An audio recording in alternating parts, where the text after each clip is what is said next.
आज state bank of Pakistan की monetary policy committee ने शरह सूद में 1.5% कमी करने का तकल्लुफ़ किया है। बाद मुल्क में एक साल बाद शरह सूद 22% से कम होकर 20.5% हो गई है, जबकि इसी अरसे के दौरान महंगाई की शरह 38% से 11.8% पर आ चुकी है। ताहम स्टेट बैंक को परसों 12 जून को पेश किए जाने वाले बजट के बाद अगले माह महंगाई में इजाफे का खदशा है। स्टेट बैंक की प्रेस रिलीज के मुताबिक आने वाले बजट में बिजली गैस की कीमतों में इजाफे और इसके अलावा दीगर इक़दाम की वजह से महंगाई की शरह को दबाव का सामना होगा और जुलाई में महंगाई में इजाफे का भी खतरा है। वाज़ेह रहे, स्टेट बैंक ने शरह सूद में 4 साल बाद कमी की है, जो आखिरी बार 25 जून 2020 को 1% इसमें कमी की गई थी। लेकिन दिलचस्प बात यह है कि पिछले साल जून में जब महंगाई की शरह 38% तक जा पहुंची थी, उस वक्त से शरह सूद 22% पर मुंजमद थी। लेकिन पिछले एक साल में महंगाई की शरह 38 से कम होकर 11.8% पर आ चुकी है,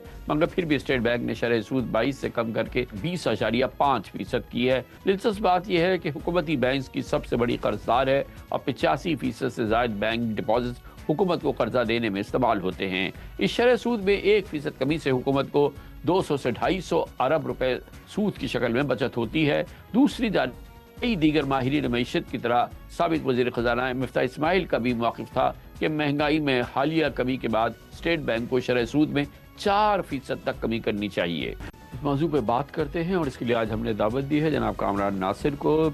एनालिस्ट भी हैं, माशी कारोबारी उमूर को बहुत अच्छी तरह से समझते हैं और साबिक chief executive officer JS global Kamran Nasir साहब हमारे साथ हैं। बहुत बहुत शुक्रिया कामरान नासिर साहब। ये बताइएगा कि अब इस पूरी सूरत हाल में ये 22% से 20.5% हमारी शरह सूद हो गई है, मजमूई तौर पे आप इस पूरे माहौल पे और ये जो एक बहरहाल एक नई बिगनिंग हुई है, 4 साल बाद शरह सूद में कमी का फैसला हुआ है, कामरान साहब आप बेसिकली इस खबर पे एक्साइटेड है? क्योंकि बहुत से लोग जो है वो काफ़ी इस पे बल्कि उनका नहीं है वो एक्साइटेड, वो समझते हैं कि कम से कम 2% होना चाहिए था, 2.5% होना चाहिए था। जब इन्फ्लेशन जब 38% से 11% हो गया है, आपके नज़दीक ये जो डेवलपमेंट है इसको आप कैसे देखते हैं इकॉनमी के लिए, हमारे कॉर्पोरेट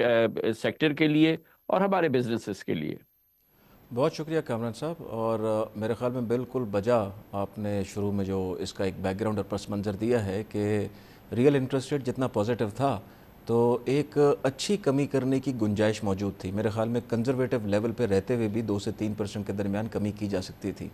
मगर इस पर सिर्फ यही कह सकते हैं कि जो पिछले 4 साल में कम ना हुआ और जितनी सख्ती कॉर्पोरेट सेक्टर ने बिज़नेस एनवायरनमेंट के अंदर जो पाकिस्तान में देखी है कि जो 2022, 23 और 24 जिसमें आपके ऊपर हर किस्म की महंगाई का बोझ लादा गया, आपकी एनर्जी कॉस्ट बढ़ी, सारा कुछ हुआ, तो उसके अंदर बहुत देर की मेहरबान आते आते यही एक एग्जांपल सेट हो सकती है। तो ये एक उम्मीद की किरण ज़रूर है और बेशक ये बहुत कम है, लेकिन इससे सिर्फ एक इंडिकेशन ये मिलती है कि शुरू में स्टेट बैंक का ये कहना था कि मे बी वो IMF क्या करेगा और कल को बजट क्या आता है उसको मद्देनज़र रखते हुए इस फैसले को करेंगे। लेकिन क्योंकि रूम इतना ज़्यादा पैदा हो गया था कि उनके पास भी शायद इस वक्त कोई चॉइस नहीं थी कि ये वाला स्टेप उन्होंने उठाया। मैं समझता हूँ कि स्टेप इससे ज़्यादा उठ सकता था, कम उठा, लेकिन कम अज़ कम ये एक रोड मैप ज़रूर क्रिएट कर रहा है कि इसमें गुंजाइश बहुत ज़्यादा है जिसको आगे जाके दुरुस्त करने की बेइंतहा ज़रूरत है। क्योंकि कामरान साहब जैसे आपने कहा कि इसमें देयर इज़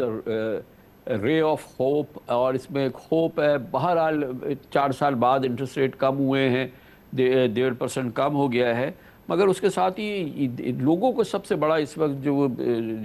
जो बहुत परेशान है वो देख रहे हैं कि बजट क्या आता है, क्योंकि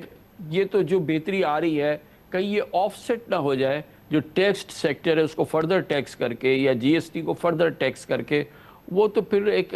ये सारा डाइल्यूट हो जाएगा। ये जो 1.5% का इंटरेस्ट रेट कम हुआ, हुकूमत की अपनी स्टैंडिंग बड़ी ख़राब होगी और ओवरऑल लोगों का भी परसेप्शन बहुत ख़राब होगा, बिजनेसेस और कॉर्पोरेट के लिए भी बड़ी मुश्किल होगी। तो बहुत सारा हिंच करता है पूरा मामला कि बजट को कैसे गवर्नमेंट डील कर रही है और कैसे स्ट्रक्चर कर रही है।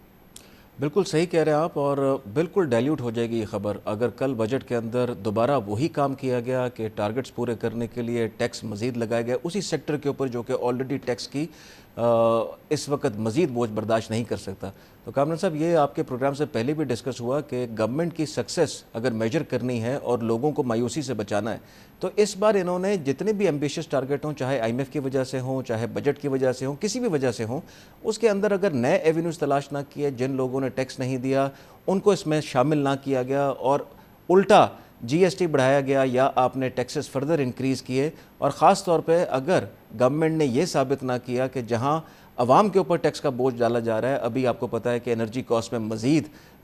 نیگیٹو خبریں موجود ہیں کہ وہاں پہ مزید انرجی پرائسز بڑھائی جائیں گی، وہاں پہ اگر گورنمنٹ نے آسٹیریٹی میجرز نہ لیے اور فسکل ڈسپلن میں سب سے پہلے اپنا خرچہ کم کر کے نہ دکھایا اور صحیح طریقے سے کم کر کے نہ دکھایا، تو میرا یہ خیال ہے کہ گورنمنٹ کے لیے یہ بجٹ جو ہے یہ مایوس کن بھی ہو سکتا ہے. اس لیے کل کا جو بجٹ جب بھی یہ پریزنٹ ہوگا فائنانس منسٹر کریں گے تو اس میں بیلنس نظر آنا اور اس میں یہ نظر آنا کہ اب بزنس مین کے ساتھ تعاون کیا جا رہا ہے، اور اگر یہ تعاون نہ کیا گیا تو دیکھیں انڈسٹری بزنسز نے چلانی ہے، اور اگر معیشت کا پہیہ چلنا ہے تو وہ کاروبار سے چلنا ہے، اور کاروبار اس قسم کے ٹیکسز پہ، اس قسم کے انٹرسٹ ریٹ پہ قطعی طور پہ بھی سسٹین نہیں کر سکتا.